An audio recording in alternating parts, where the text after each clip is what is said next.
அல்லாஹ்வை நேசிப்பது, அல்லாஹ்வுடைய தூதரை நேசிப்பது, இது ஈமானிய படித்தரம். அவர்களுடைய நேசத்திற்கு அடுத்தபடியாக இந்த உலகத்தில் ஒரு மனிதரை நாம் நேசிக்க வேண்டும் என்றால் அது உன்னுடைய தாயாருக்குத்தான் முதல் 3 இடங்கள். சும்ம அபூக, பிறகு உன்னுடைய தந்தை. நபிகள் நாயகம் ஸல்லல்லாஹு அலைஹி வஸல்லம் அவர்கள் சொல்லுகிறார். ஆனால் இந்த நெருக்கம், இந்த பாச பிணைப்பு, இவ்வளவான ஒரு அன்பு பாராட்டுதல், பணிவிடை இன்றைய பிள்ளைகளிடத்தில் இருக்கிறதா? யோசித்து பாருங்கள். இன்றைக்கு எப்படி சினிமாவும் மீடியாக்களும் மாணவர்களுக்கு மத்தியிலே அவர்களுடைய மனதில் பதிய வைக்கிறது என்றால், உனக்கு இந்த உலகத்திலேயே சிறந்த உறவு உன்னுடைய நண்பன் தான். நண்பன மாதிரி உலகத்தில் வேற யாரும் கிடையாது. உன் உறவினர்கள் இருக்க மாட்டான், உன் கூட பிறந்தவன் இருக்க மாட்டான். உன்னுடைய நண்பன் தான் உனக்கு மிக நெருக்கமானவன். நண்பனை போல உனக்கு வேற எந்த உறவுமே கிடையாது. ஃப்ரெண்ட மாதிரி வரவே வராது என்கின்ற சினிமாக்களும் மீடியாக்களும் மீண்டும் மீண்டும் திரும்ப திரும்ப மாணவர்களுடைய மனதிலே பதிய வைத்துக் கொண்டு இருக்கிறார். ஆனால் இஸ்லாம் சொல்லுகிறது, நட்பு பாராட்டுவதற்கு நீ எங்கெங்கோ போய் தேடிக் கொண்டிருக்காதே. உன் பள்ளிக்கூட மாணவனிடத்தில் போய் தேடிக் கொண்டிருக்காதே. நட்பு கொள்ளலாம், தவறில்லை. நண்பர்களை சேமித்துக் கொள்ளலாம், தவறில்லை. ஆனால் நட்பு பாராட்டுவதற்கு முதல் தகுதியான உறவே உன் தாயார் தான். உன் தாய மாதிரி ஒரு ஃப்ரெண்டு உனக்கு கிடையவே கிடையாது இஸ்லாம். இந்த நேரத்தில் பெற்றோரை பேணுவோம் என்ற தலைப்பு வழங்கப்பட்டு இருக்கிறது. முதலாவதாக, குடும்ப கட்டமைப்பு என்பது பல்வேறு அமைப்புகளை கொண்டதாக இருக்கிறது. இதில் கணவன் மனைவி உறவு என்பது குடும்பத்தின் ஆரம்ப மைய புள்ளியாக இருக்கிறது. கணவன் மனைவி என்கின்ற ஒரு உறவு முறையின் வாயிலாகத்தான் குடும்ப பிறப்பு என்பது உருவாகிறது. குடும்பத்தின் ஆரம்ப புள்ளி என்பது துவங்குகிறது. இந்த அமைப்பை விட மிக முக்கியமாக ஒரு அமைப்பை பற்றி திருமறை குர்ஆனும் ஹதீஸ்களும் மீண்டும் மீண்டும் நமக்கு வலியுறுத்தி சொல்லிக் கொண்டே இருக்கிறது. குடும்ப கட்டமைப்புகளிலேயே அதிகம் பேணப்பட வேண்டிய, உலகத்தில் இருக்கின்ற மனித உறவுகளிலேயே மிகவும் மதிக்கப்பட வேண்டிய ஒரு உறவு முறை என்றால் அது பெற்றோர் என்கின்ற உறவு முறைதான். இந்த பெற்றோரை பேணுவதை குறித்து இஸ்லாம் அதிகமாக நமக்கு சொல்லி காட்டுகிறது. அல்லாஹ் திருமறை குர்ஆனிலே சொல்லுகிறான், வகலா ரப்புக அல்லா தஅபுது இல்லா இய்யாஹு வபில் வாலிதைனி இஹ்சானா. அல்லாஹ் ஒருவனை மட்டுமே வணங்க வேண்டும் என்பதையும், பெற்றோருக்கு நல்லுபகாரம் செய்ய வேண்டும் என்பதையும் அல்லாஹ் உங்களுக்கு வலியுறுத்துகிறான், தீர்ப்பாக்கி விட்டான். இறைவன் நமக்கு விதியாக்கிய முதன்மையான விஷயம் அல்லாஹ் ஒருவனை மட்டுமே வணங்க வேண்டும் என்பது. அதுதான் இஸ்லாத்தின் அடிப்படை. ஒவ்வொரு மனிதனிடத்திலும் இருக்க வேண்டிய கொள்கை முறை. இந்த கொள்கைக்கு பிறகாக இறைவன் மனித சமுதாயத்துக்கு தீர்ப்பாக்கி இருக்கின்ற ஒரு விஷயம், வலியுறுத்துகின்ற ஒரு விஷயம் என்றால் பெற்றோர்களுக்கு நல்லுபகாரம் செய்ய வேண்டும் என்பதை பற்றித்தான் இறைவன் பேசுகிறான். பெற்றோருக்கு நல்லுபகாரம் செய்வதும், ஒரு தாயை நேசிப்பதும், தகப்பனாரை மதிப்பதும் என்பது மனிதனிடத்தில் இருக்க வேண்டிய அடிப்படை தகுதியாக இஸ்லாம் பேசுகிறது. நபிகள் நாயகம் ஸல்லல்லாஹு அலைஹி வஸல்லம் அவர்களிடத்தில் நபித்தோழர்கள் சில கேள்விகளை கேட்கிறார்கள். ஐயுல் அமலி அஹப்பு இலல்லாஹ், அல்லாஹுக்கு மிக விருப்பமான செயல் எது? ரசூலுல்லாஹ்ட்ட கேட்கிறாங்க. நபிகள் நாயகம் ஸல்லல்லாஹு அலைஹி வஸல்லம் அவர்கள் ஒவ்வொரு காரியமாக சொல்லிக் கொண்டு வருகிற பொழுது அது ஒரு இடத்தில் அல்லாஹ்வுடைய தூதர் அவர்கள் சொல்லுகிறார்கள், பிர்ருல் வாலிதைன், பெற்றோருக்கு நல்லுபகாரம் செய்வதும் பெற்றோருக்கு நன்மை புரிவதும் அல்லாஹுக்கு விருப்பமான காரியங்களில் உள்ளது. நாம செய்யக்கூடிய மரியாதை, நாம செய்யக்கூடிய நல்லுபகாரம், நாம செய்யக்கூடிய பணிவிடை, இவை எல்லாமே பெற்றோருடைய பிரியத்தை பெறுகின்ற காரியம் மட்டுமல்ல. நம்மை படைத்த யாருடைய நேசத்தை பெற வேண்டும், சுவனத்தை பெற வேண்டும் என்று உழைக்கிறோமோ அந்த அல்லாஹ்வுடைய நேசத்தை பெறுவதற்கான அடிப்படை காரியமாக பெற்றோருக்கு நல்லுபகாரம் செய்கின்ற காரியம் இருக்கிறது என்பதையும் இஸ்லாம் நமக்கு பேசுகிறது.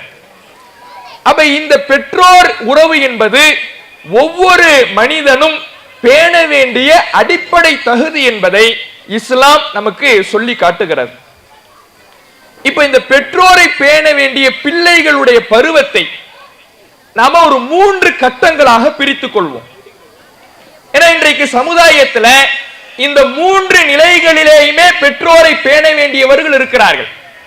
நம்ம பெற்றோரை பேணுதல் என்றாலே என்ன நினைத்துக் கொள்ளுகிறோம் என்றால், நாம் பெற்றெடுத்த பிள்ளைகள் ஸ்கூலு காலேஜுக்கு போற பிள்ளைங்க நம்ம சொல்றதை கேட்கிறதே கிடையாது, அவர்கள் பேண வேண்டும், அவர்கள் நமக்கு கட்டுப்பட வேண்டும், இது மட்டும்தான் பெற்றோரை பேணுகின்ற விஷயம் என்பதை நம்ம மனசுல நம்ம பதிய வைத்திருக்கின்றோம்.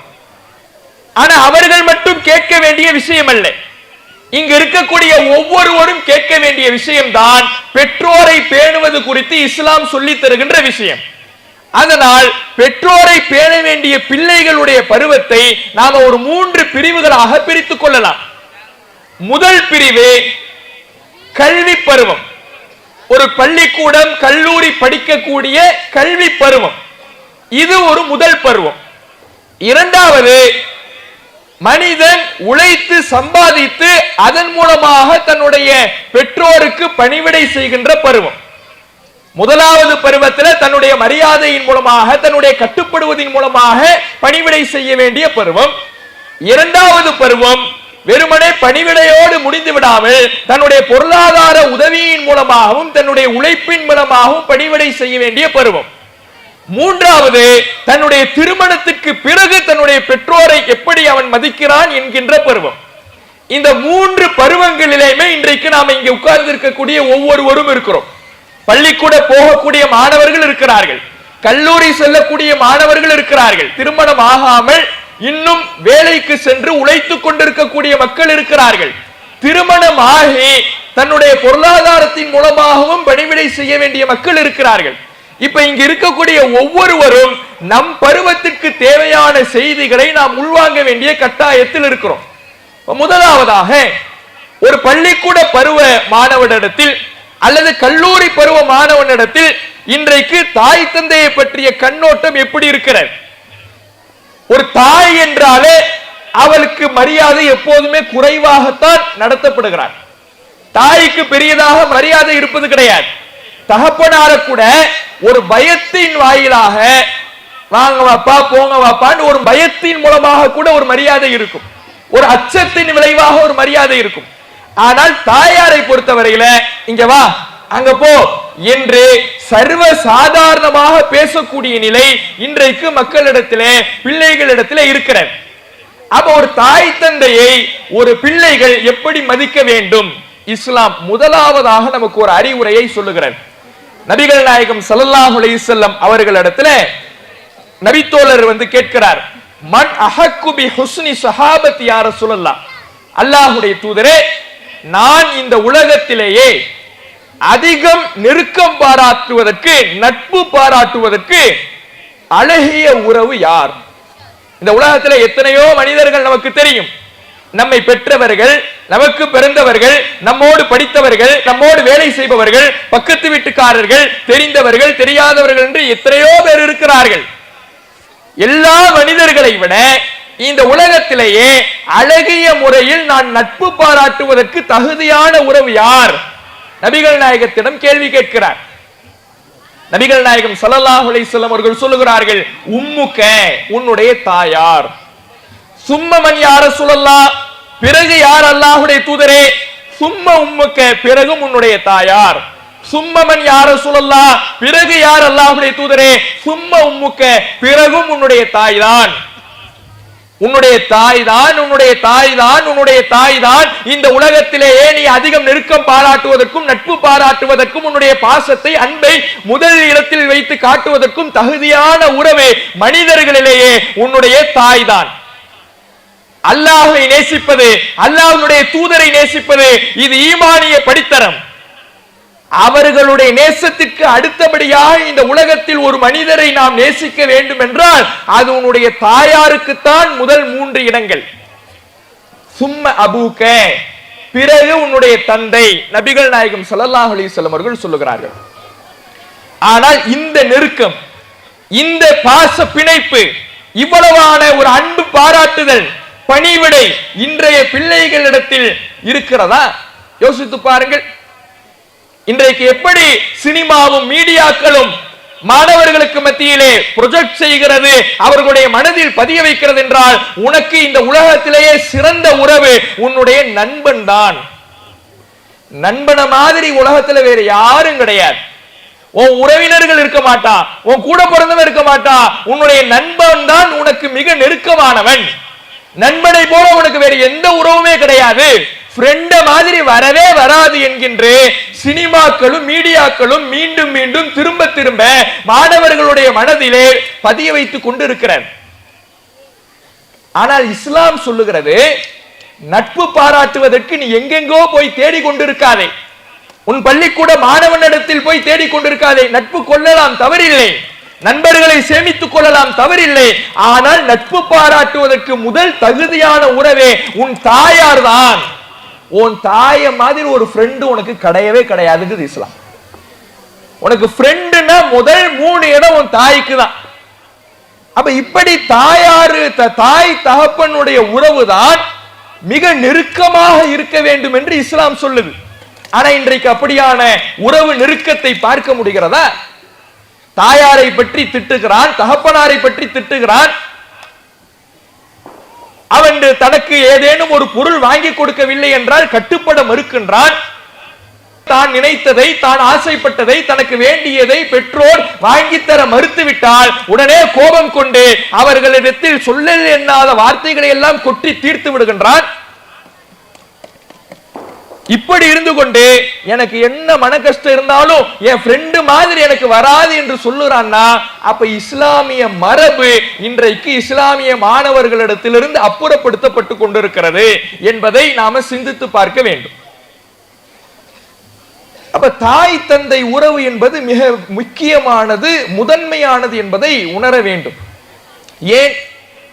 தாய் என்பவள் ஒவ்வொரு பிள்ளையை பெற்றெடுப்பதற்கு அவள் படுகின்ற சிரமம் என்பது, பிள்ளையை வளர்த்தெடுப்பதற்கு அவள் படுகின்ற கஷ்டம் என்பது சாதாரணம் அல்ல, எண்ணில் அடங்கக்கூடியதல்ல.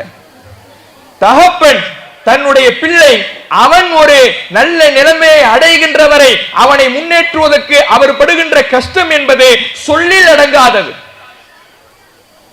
சாதாரணமாக நம்முடைய தாய் தந்தை நம்மை பெற்றெடுத்து வளர்த்தெடுத்து விட்டார்களா? இன்றைக்கு நாம் அணிகின்ற ஆடை, நாம் உண்ணுகின்ற உணவு, நாம் ஆசைப்பட்டதை போன்று இருக்கக்கூடிய நிலை எல்லாமே இலகுவாக எளிமையாக நமக்கு கிடைத்து விட்டதா? நம்மை பெற்றெடுப்பதற்கு அவர்கள் பெற்ற கஷ்டம் என்பது சாதாரணமானதல்ல. அல்லாஹ் திருமறை குர்ஆனிலே சொல்லுகிறான், வவஸ்ஸைனல் இன்சான பிவாலிதைஹி இஹ்சானா, மனிதனுக்கு அவனுடைய பெற்றோர் குறித்து நல்லுபகாரம் செய்யுமாறு வலியுறுத்தி சொல்லுகிறோம். ஏனென்றால் ஹமலத்துஹு உம்முஹு குர்ஹன் வ வலஅத்துஹு குர்ஹா, அவனுடைய தாய் சிரமத்தோடு அவளை சுமந்தாள், சிரமத்தோடு பெற்றெடுத்தாள். சுமந்து கொண்டிருக்கும் பொழுதும், வயிற்றிலே கருவாக அவன் வளர்ந்தவுடன் சுமந்து கொண்டிருக்கின்ற பொழுதும் அவளுக்கு சிரமம் தான். அவனை ஈன்றெடுக்கின்ற பொழுதும் அவளுக்கு சிரமம் தான். தாயினுடைய கஷ்டம் என்பது ஒரு பிள்ளையை பெற்றெடுக்கின்ற பொழுது சாதாரணமாக பிள்ளையை பெற்றுவிடுத்து விடுவதில்லை. கருவுற்ற நாளிலிருந்து சில நாட்கள், சில மாதங்கள் அவள் தான் நடக்கின்ற அடி எடுத்து வைக்கின்ற ஒவ்வொரு அடியும் பார்த்து பார்த்து வைக்க வேண்டும். நினைத்ததை போல அவர் உட்கார முடியாது, நினைத்ததை போல அவர் வேகமாக செயல்பட முடியாது. சில மாதங்கள் அவள் பொறுமையாக நிதானமாக, நான் காட்டுகின்ற வேகம், நான் துடிக்கின்ற துடிப்பு என்னுடைய வயிற்றில் வளர்கின்ற கருவை பாதித்து விடுமோ, என் பிள்ளையை சிசுவை அழித்து விடுமோ என்று பார்த்து பார்த்து அடியெடுத்து வைக்கின்ற பொழுது கூட பார்த்து பார்த்து வைப்பாள், நிதானமாக வைப்பாள்.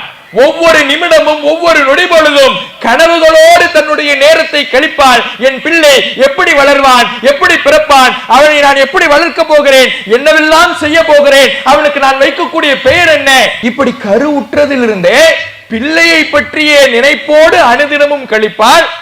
பிள்ளைக்காகவே சிரமத்தை மனமுவந்து ஏற்றுக்கொள்வாள். பிள்ளைக்காக நான் கஷ்டப்படுறேன், நினைச்சதை சாப்பிட முடியாது. கருவுற்றவுடன் மயக்கம் அவளை கீழே தள்ளும். எதை உள்ளே ஆகாரமாக உணவாக எடுத்துக்கொண்டாலும் அது மீண்டும் அவளுடைய உடலை விட்டு வெளியே வந்துவிடும்.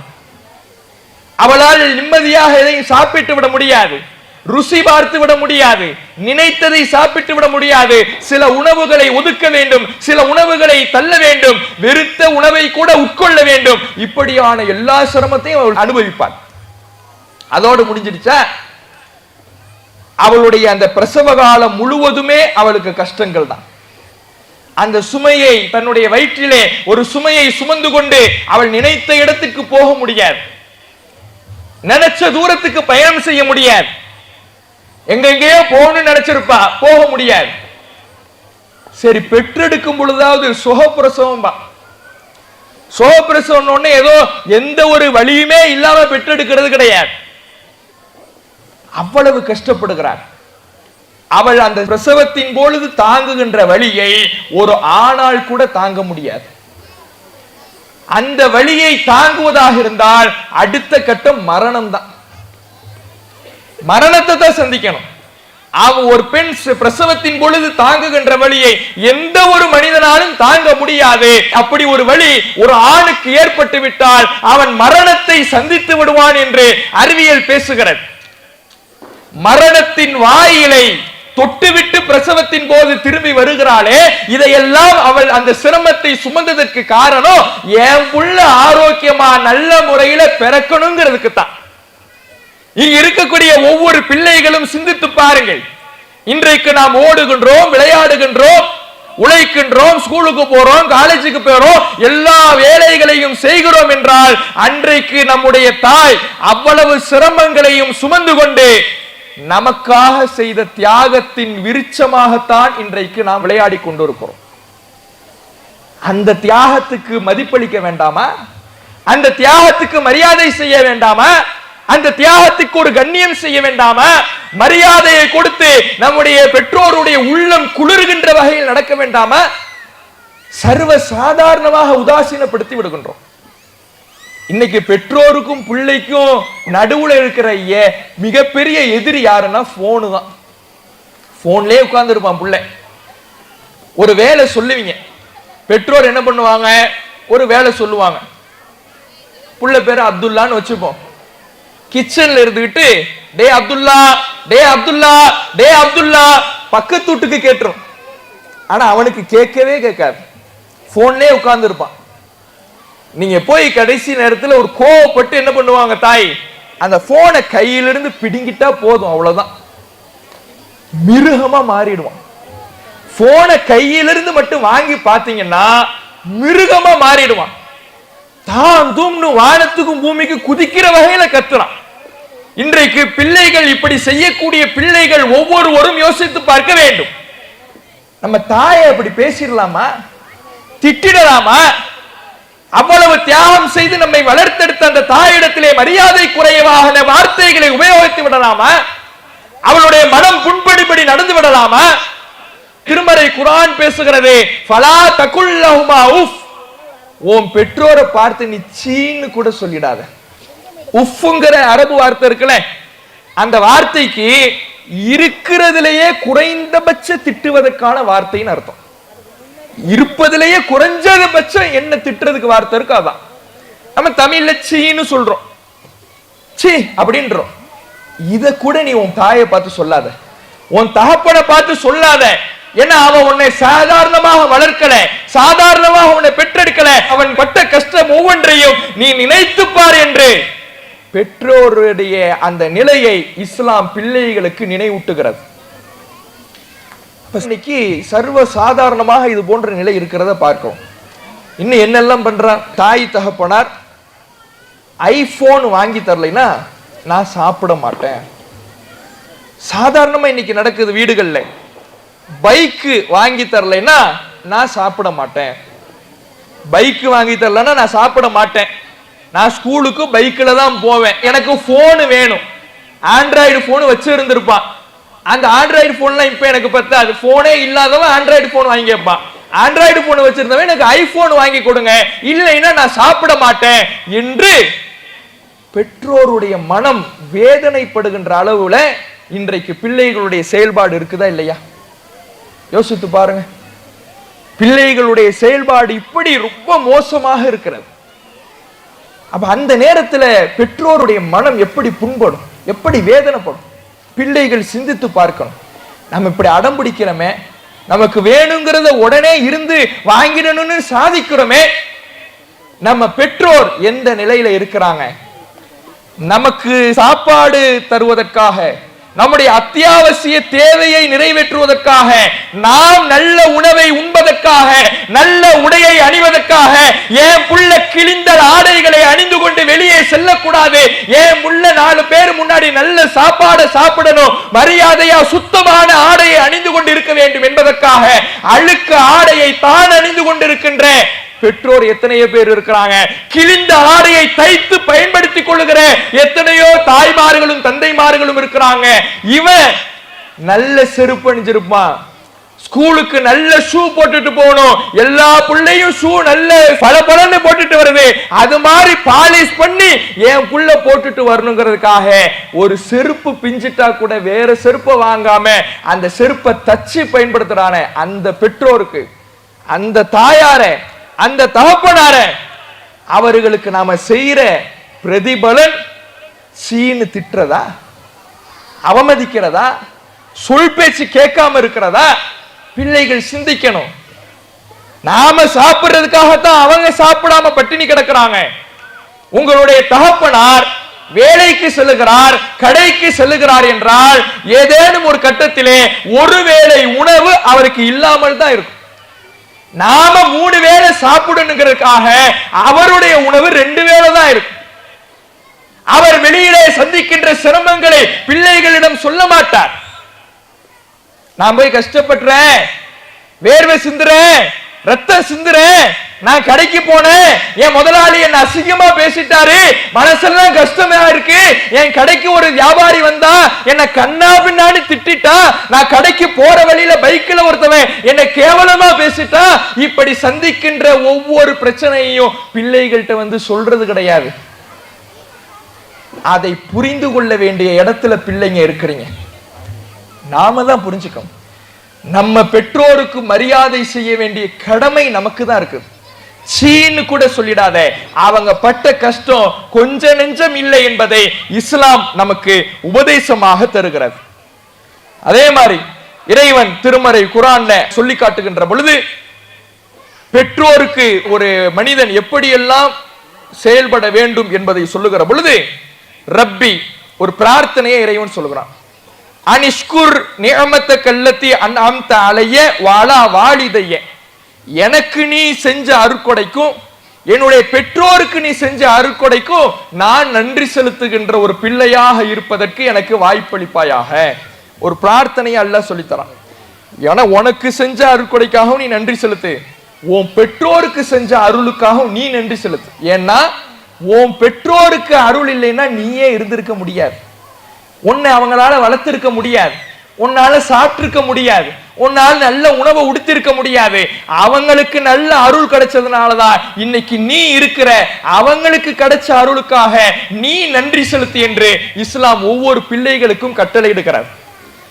அதே மாதிரி இறைவன் திருமறை குர்ஆனிலே சொல்லுகிற பொழுது அனிஷ்குர்லி வலி வாலிதை, அல்லாஹ் சொல்றா எனக்கு நீ நன்றி செலுத்து, உன் பெற்றோருக்கு நன்றி உள்ளவனா நீ இரு.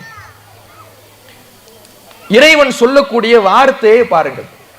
அல்லாஹுக்கு அவன் அருட்கொடை செய்ததனால் நம்ம நன்றி செலுத்துறோம். இறைவனுக்கு நீ நன்றி செலுத்தியதற்கு பிற்பாடு அடுத்தபடியாக இந்த மனித சமுதாயத்திலே நீ நன்றி செலுத்துவதற்கு தகுதியான ஒரு உறவு உன்னுடைய பெற்றோர். அவர்கள் உனக்கு செய்த உழைப்புக்காக, உனக்கு செய்த அவர்கள் தியாகத்துக்காக அவர்களுக்கு நீ நன்றி செலுத்து. நன்றி செலுத்துறதுனா என்ன? அவர்களுக்கு பணிவிடை செய்வது, அவர்கள் விரும்புவது போல வாழ்வது, அவர்கள் சொல்வதை கேட்பது, அவர்களுக்கு கட்டுப்பட்டு நடப்பது, இதுதான் நன்றி செலுத்துவதற்கான அடையாளம். பேச்சையே கேட்காம என் பெற்றோர்னா எனக்கு பிடிக்கும், என் தாயினா எனக்கு ரொம்ப பிடிக்கும், தகப்பனார்னா எனக்கு ரொம்ப பிடிக்கும் சொல்றது கிடையாது. அந்த பெற்றோர் என்ன சொல்றாங்களோ அதை கேட்டு நடக்கிறதா உண்மையான பாசம். தாய் பூனைட்டு கூட தாய் பாசம் இருக்கும். ஒரு நாய்கிட்ட தாய் பாசம் இருக்குதா இல்லையா? குட்டி நாய் தன்னுடைய தாயோடையே என்னைக்கும் போய் சுத்திக்கிட்டே இருக்குது, கூடயே நிக்குது.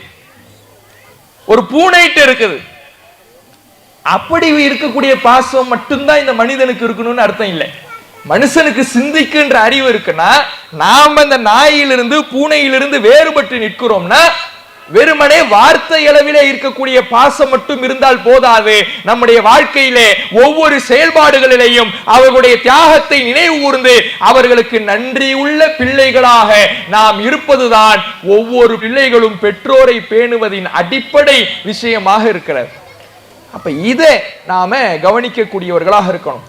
அவருக்கு பெற்றோருக்கு எதிராக ஒரு தவறான வார்த்தையை கூட பயன்படுத்தி விடக்கூடாது. ஏன்னா நபிகள் நாயகம் ஸல்லல்லாஹு அலைஹி வஸல்லம் அவர்கள் பாவங்களிலேயே மிக பெரும் பாவத்தை பற்றி சொல்லுகிற பொழுது, முதல் பெரும் பாவம் அல் இஷ்ராக்கு பில்லாஹ், அல்லாஹுக்கு இணை கற்பிப்பது.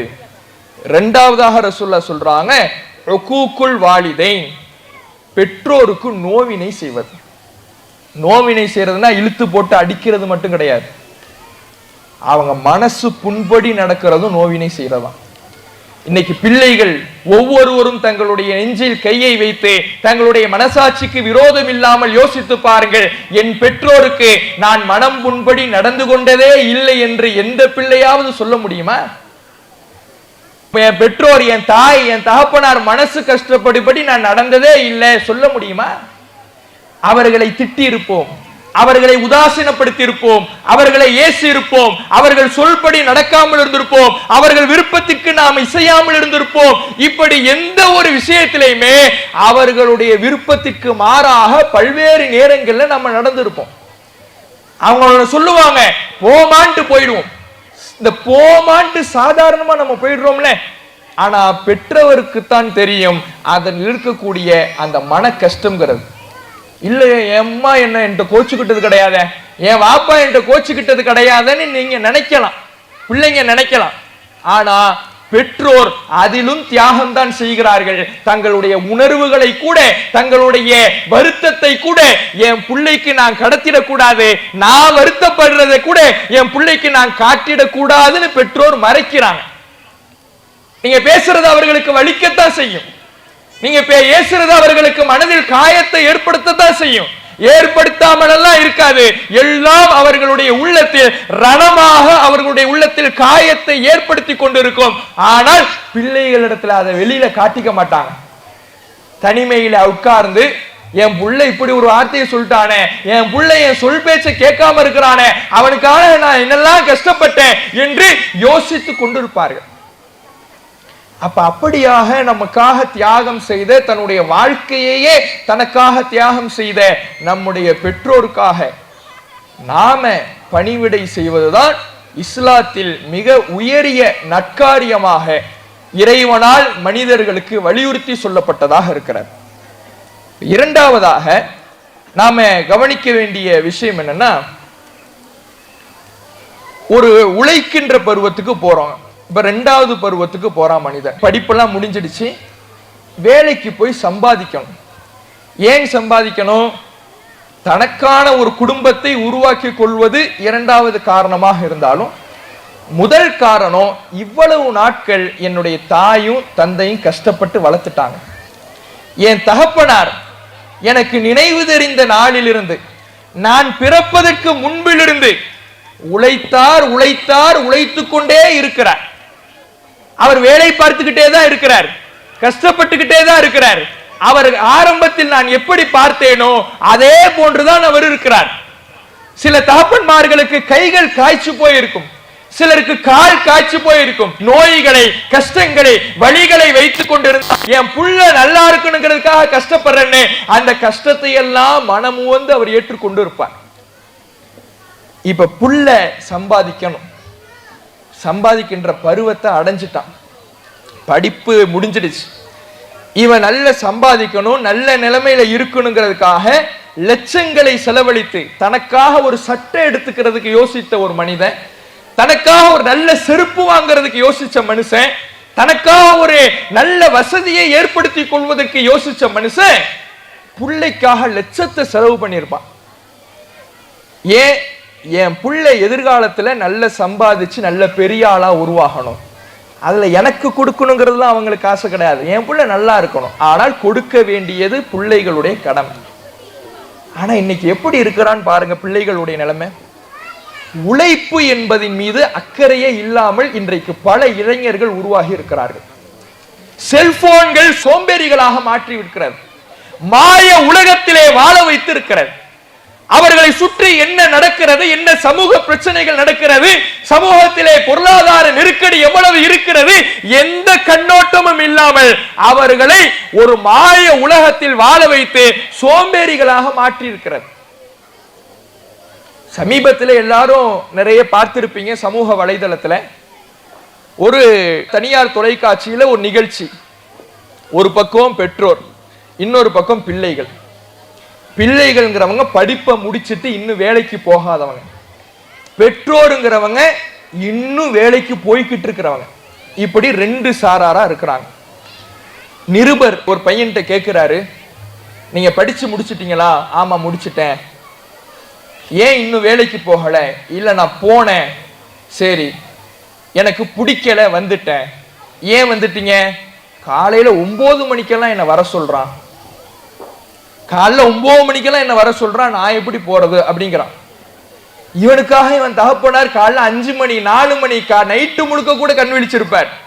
ஆனா இவன் என்ன சொல்றான்னா, என்ன 9 மணிக்கு கரெக்டா டைம் போட்டு வர சொல்றாங்க, என்னாலலாம் அது முடியாது. சரி நீங்க இப்ப என்ன பண்ண போறீங்க? நான் ஒரு கேமிங் கம்பெனி ஆரம்பிக்க போறேன். கேமிங் கம்பெனினா என்ன? இந்த செல்போன்ல கேம் விளையாடுறாங்களே அந்த கேம்களை உருவாக்குற கம்பெனியை உருவாக்க போறேன், கேம்களை தயாரிக்கிற கம்பெனி. அப்படியா? அது நிருபர் கேட்டுட்டு ஒரு 2-3 கேம் கம்பெனி பேரை சொல்லுங்க, கேம் தயாரிக்கிறதுக்கு என்னெல்லாம் தேவை, என்ன சாஃப்ட்வேர்லாம் தேவை, அதெல்லாம் சொல்லுங்கன்னு சொன்னா, இல்ல எனக்கு எதுவும் தெரியாது. அப்ப உங்களுக்கு என்னதான் தெரியும்? கேம் விளையாட தெரியும். கேம் விளையாட தெரியும்ன்றதுனால நான் கேம் கம்பெனி வைக்க போறேன், கேம் எனக்கு விளையாட தெரியுங்கிறதுனால நான் கேம் கடை வைக்க போறேன். இப்படி சொல்லிட்டு 30 வயது ஆகிவிட்டது, பெற்றோருக்கு 60 வயது ஆகிவிட்டது, இன்னும் தகப்பனார் ஓடிக்கொண்டிருக்கிறார், பிள்ளைக்கு உழைக்கணுங்கிற அக்கறையே வரல.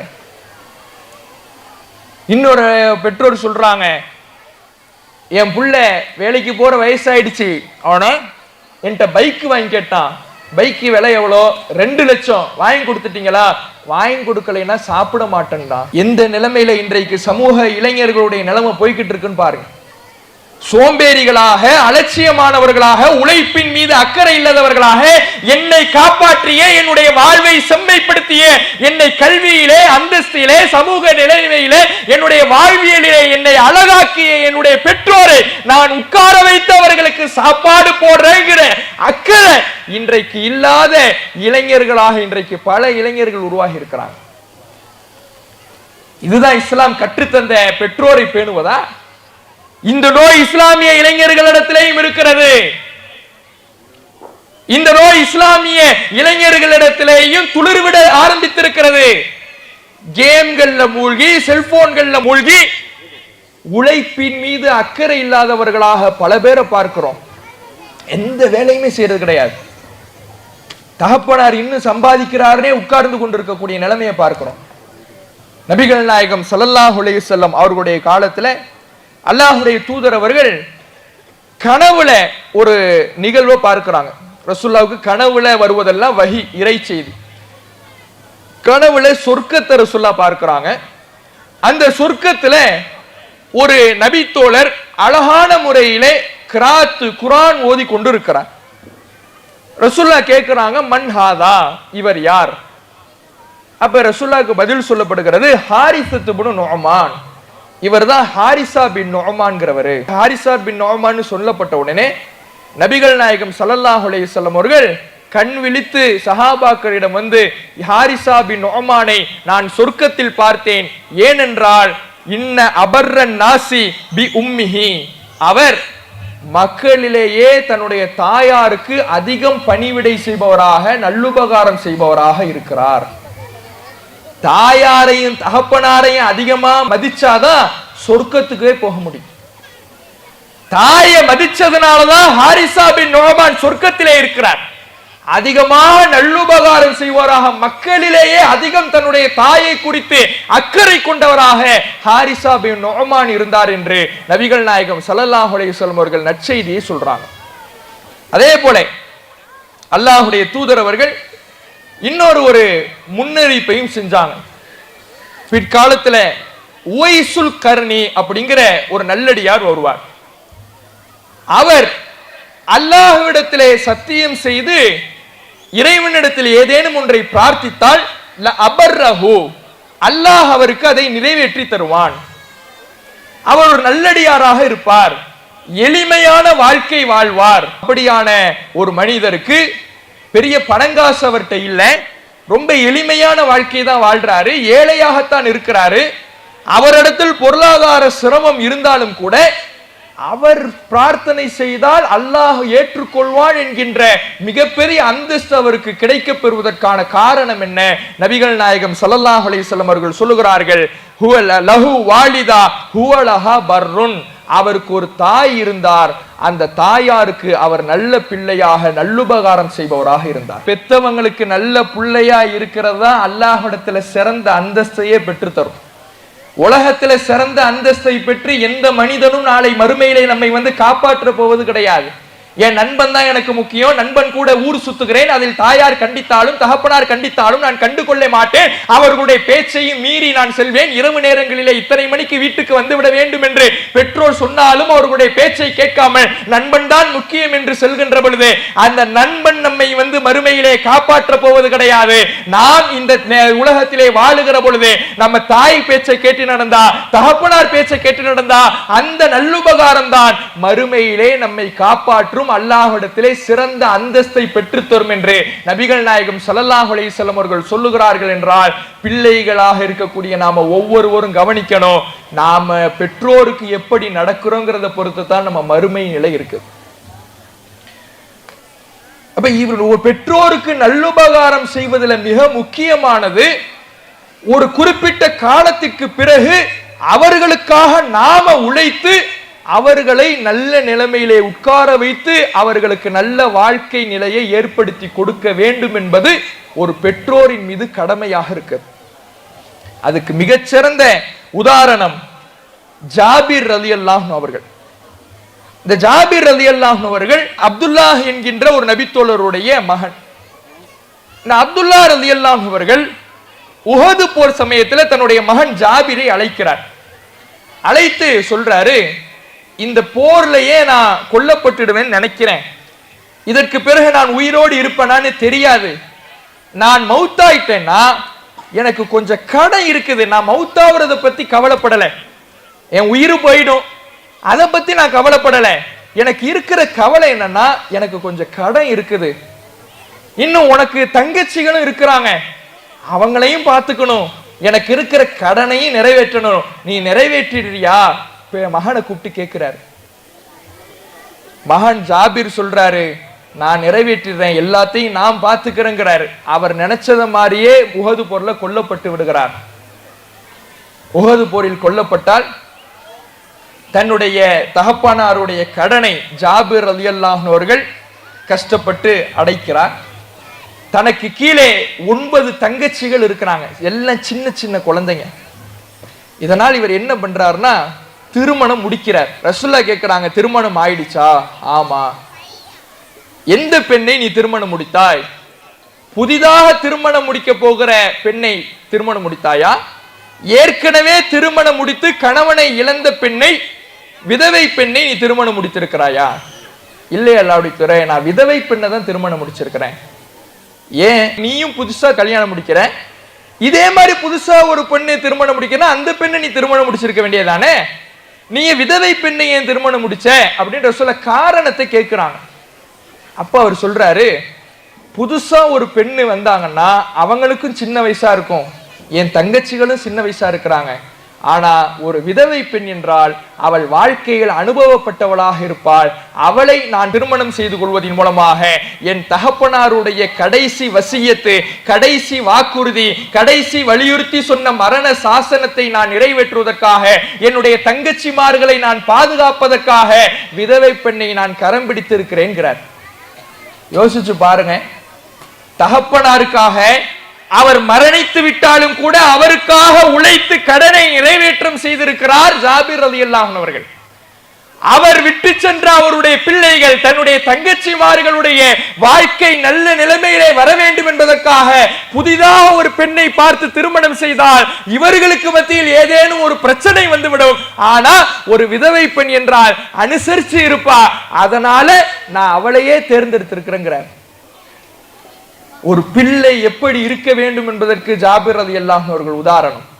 தான் தந்த கஷ்டத்துல இருந்தாரு, கடன் பட்டு இருந்தாரு, அந்த கடனை நான் அடைக்க வேண்டும்னு உழைச்சாரே, அவர் நல்ல பிள்ளை. இதே போல அப்துல்லா பின் ஜுபைர் ரலியல்லாஹு அன்ஹு அவர்களிடம், ஜுபைர் ரலியல்லாஹு அன்ஹு அவர்கள் தன்னுடைய மகன் அப்துல்லாவிடம், நான் இந்த போருக்கு பிறகு கொல்லப்பட்டுடுவேன் நினைக்கிறேன், எனக்கு கொஞ்சம் கடன் இருக்குது, அதை நீ நிறைவேற்றியா? அவரும் உழைச்சி ரொம்ப கஷ்டப்பட்டு தன்னுடைய தகப்பனாருடைய கடனை நிறைவேற்றார்.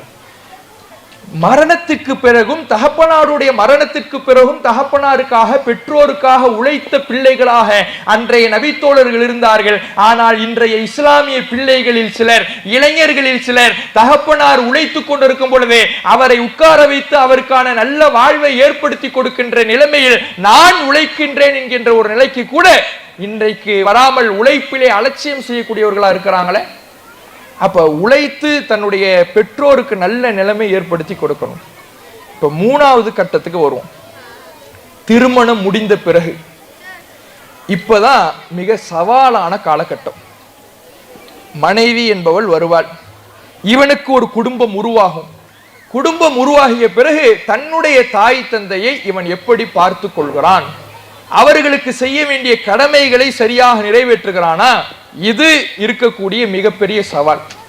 இதுல என்ன விஷயம்னா, மருமகளாக வரக்கூடியவங்க சில பேரை, சில பெண்களை பார்க்கிறோம், மிக வேதனையான விஷயம். எப்படிப்பட்ட மார்க்கத்தில் இருந்து கொண்டு இஸ்லாமிய மார்க்கம் சொல்லுகிறது, மல்லம் யர்ஹம் சகீரனா வ யஅரிஃப் ஹக்க கபீரினா, நம்மில் சிறியவர்களுக்கு யார் இரக்கம் காட்டவில்லையோ, பெரியவர்களுக்கு யார் மரியாதை செய்யவில்லையோ, அவர்கள் நம்மை சார்ந்தவர்களே இல்லை என்று சொல்லக்கூடிய மார்க்கத்தில் இருந்து கொண்டு தன்னுடைய மாமனார், தன்னுடைய மாமியார், நம்மை விட பெரியவர்கள், அவர்களுக்கு செய்ய வேண்டிய கண்ணியத்தை மரியாதையை கொடுக்க வேண்டும் என்கின்ற உணர்வு இல்லாமல் திருமணம் முடிச்ச உடனே அவர்கள் தனியா இருக்கட்டும், நாம தனி, அவர்களுக்கு ஏன் அவ்வளவு கொடுக்கணும், ஏன் இவ்வளவு கொடுக்கணுமா, அவங்க வயசானவங்க தானே, அவங்களுக்கு இவ்வளவு கொடுக்கணுமா என்று இப்படி பேசக்கூடியவங்க. ஆனா இவங்களை கூட ஒரு இதுல சேர்த்துக்கலாம். என்னன்னா, சில பேர் வருவாங்க கல்யாணம் முடிஞ்ச புதுசுல, நீங்க எனக்கு மாமனார் மாமியார் கிடையாது, நான் உங்களை என்னமோ உம்மா பாப்பான்னு தான் கொடுப்பேன். இந்த கேஸை தான் நம்பவே கூடாது. இவ தான் உங்களுக்கு கடைசியில ஆப்பு வைக்க போறா அப்படிங்கறத நீங்க உஷாரா இருந்துக்கணும். நான் உங்களை நீ மாமனார் மாமியார், நீ மாமனார் மாமியார்னே கூப்பிட்டா போதுமா, நீ உம்மா பாப்பான்லாம் கூப்பிடவே வேணாம், நான் உம்மா பாப்பான்னு தான் கூப்பிடுவேன்னு என்ட்ரி ஆகுதுல, ரொம்ப ஜாக்கிரதை. ஆஹா, சரி, நம்ம தயாராய்க்க வேண்டியதான், ஆய்க்க வேண்டியதான். அப்ப இப்படி மாமனார் மாமியாரை, கணவருடைய பெற்றோரை ஒரு பாரமாக நினைத்து அவர்களை ஒதுக்க நினைப்பவர்களாக மருமகள்கள் வரக்கூடிய சூழ்நிலை இன்றைக்கு இஸ்லாமிய குடும்பத்தில் நடக்கிறத பார்க்கும். மாமனார் மாமியாரை காரணம் காட்டி விவாகரத்து என்கின்ற நிலைக்கு செல்வதை பார்க்கிறோம். அப்ப நாம ஒரு இஸ்லாமியர்களாக இருக்கின்ற நாம, ஒரு ஆண் தன்னுடைய பெற்றோரை பேண வேண்டும், ஒரு பெண் தன்னுடைய கணவருடைய பெற்றோருக்கு செய்ய வேண்டிய மரியாதையை செய்ய வேண்டும். எந்த பெரியவராக இருந்தாலும் அவர்களுக்கு கண்ணியம் செய்யலைன்னா நன்மை சார்ந்தவர்கள் இல்லைங்கிறாங்க ரசூலுல்லாஹ். அவனுக்கு இஸ்லாத்துக்கு சம்பந்தம் இல்லைன்னு அர்த்தம். அவ முஸ்லிமாக வாழக்கூடிய நாம, நம்ம கணவனை பெற்றெடுத்தவங்க, ஆளாக்கியவங்க, அவருக்காக உழைத்தவர்கள், அவருக்கு நாம கண்ணியம் செய்ய வேண்டாமா என்று அவர்களுக்கான கண்ணியத்தையும் மரியாதையும் கொடுக்கக்கூடியவர்களாக இருக்க வேண்டும். அப்ப இந்த மூன்றாவது கட்டத்திலையும் பெற்றோரை பேணணும். இதெல்லாம் முடிஞ்சிட்டு இறுதியாக ஒரே ஒரு விஷயத்தை சொல்லி முடித்துக் கொள்கிறேன். இந்த மூன்று நிலையும் சரியாக இருக்கணும். இதெல்லாம் சரியாக இருக்காதவங்களை எப்படி பார்க்கிறோம்னா, மௌத்தாகிடுவாங்க பெற்றோர். மௌத்தான ஒண்ணு உட்கார்ந்து புலம்புவார், என் தாயார ரொம்ப தேட்டமா இருக்குது, என் தாயார் ஞாபகமாவே இருக்குது, என் தகப்பனார் ஞாபகமாவே இருக்குது, என்னதான் அவங்க இருந்தாலும் கொடகொடன்னு பேசிக்கிட்டு இருந்தாலும் இப்ப அவங்க இல்லைன்ன உடனே என் மனசு ஏத்துக்கல. மௌத்தான உடனே புலம்புறத பார்க்கிறோம். மரணித்து நீங்கள் புலம்பி அவர்களுடைய மனதை குளிர வைக்க முடியாது. அவர்கள் இருக்கின்ற காலத்திலேயே அவர்களுக்கான பணிவிடையை நல்ல முறையில் செய்துவிட்டோம் என்றால் அதை விட அவர்களுக்கு பாக்கியம், பொக்கிஷம் என்பது, சந்தோஷம் என்பது வேறு எதுவும் இருக்காது.